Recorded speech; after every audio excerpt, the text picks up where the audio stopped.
You know, they say laughter is contagious, and if you're looking for laughs at a time when they're hard to come by, there's one troupe that's quintessentially New York.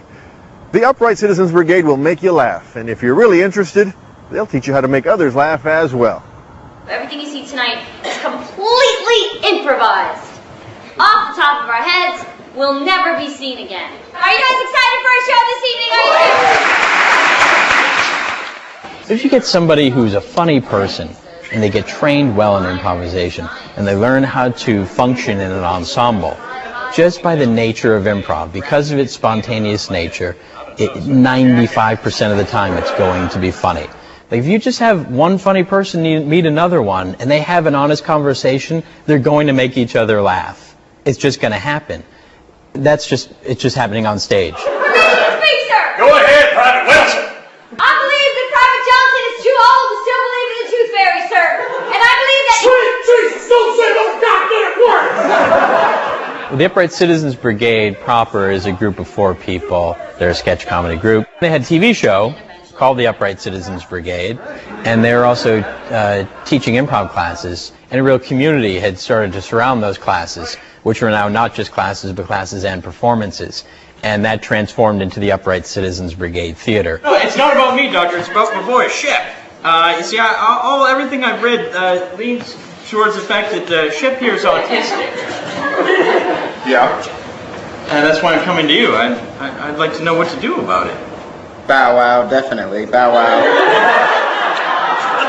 I have heard a lot of people say improv saved my life. And people say that about theater, too. And I think it is because improvisers and a lot of actors are these sort of misfits. People who are often really creative, wonderful people who just either didn't fit in or got a bad shake or hated authority or who knows what. And I think when one of those sort of misfits finds something that they can excel in, then it really gives their life a little bit more direction, and they actually can often start to really shape up and be part of a community and make something of themselves. I think that you're grown up enough to understand something that's very important to know, which is that love is not real and people are disappointed. The Upright Citizens Brigade Theater is not just a theater, it's also a school where we teach improvisation, a lot of different levels. I think the thing that attracted me to you before any of the other pirates is that we both have left peg legs. Ah, yes. Only 10% of pirates have that. And it's you and me, kid, you know? Yes. I'd like to come inside. I'd like to be your inside doll. You know I love you, Scraps, right? Yeah? You know that. You know, if you came inside, you'd get soft. You'd lose the edge that I love about you so much. That's really nice. The fact that he's a dog and you're the man did not stop you guys for one beat from engaging in a real conversation and having a real relationship. He said, I'm going to feast on your wife's bosom. I said, it's very important to me to have this, like a refuge almost from high school. In high school, sometimes I'll get down and I'll just think like, well, it's Saturday, I'm going to be doing this like great thing. I'm going to be improvising and be with these people who I just like so much. So it's been nice because I'm not like a huge fan of high school, but I'm a huge fan of this. How are you? I'm sorry, I've just been all over the place. Well, you know, my mother's really sick. I think she might die this week. Darn it. I guess it is an escape, insofar as movies and theater are an escape too. But I think that thing that if people are in it to get away from their problems, they may actually find that they're digging into their problems even deeper than they would have if they just went out for a burger. We're going to talk a little bit today about how our household changes when a baby enters it, and how many men deal with the loss of status, in a way, in their own household. We try to find really truthful stuff to begin with. We often start with things that are very ordinary, realistic, almost banal. And through the process, you'll find something that's a little bit unusual, that's based on truth. All of a sudden, my wife's giving all this attention to the boy and everything. So when she's out and it's just me and him, I read him the riot act. And he doesn't do a thing. Just like, you take it, boy. And just get in there and just say, you keep your mouth shut.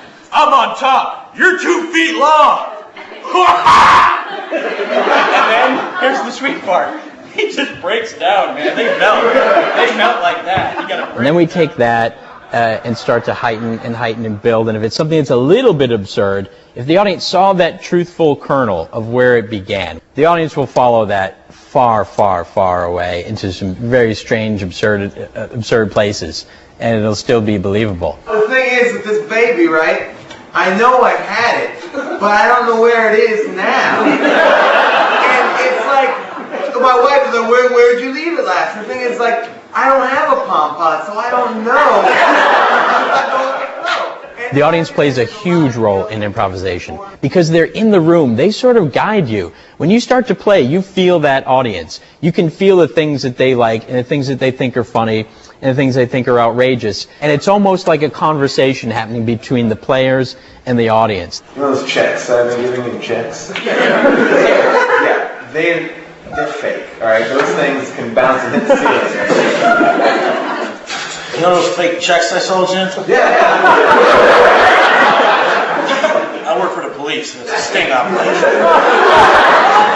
I do think that the audience seeing the process happening before their eyes is part of the mystique. It's part of what makes it fun and makes it great.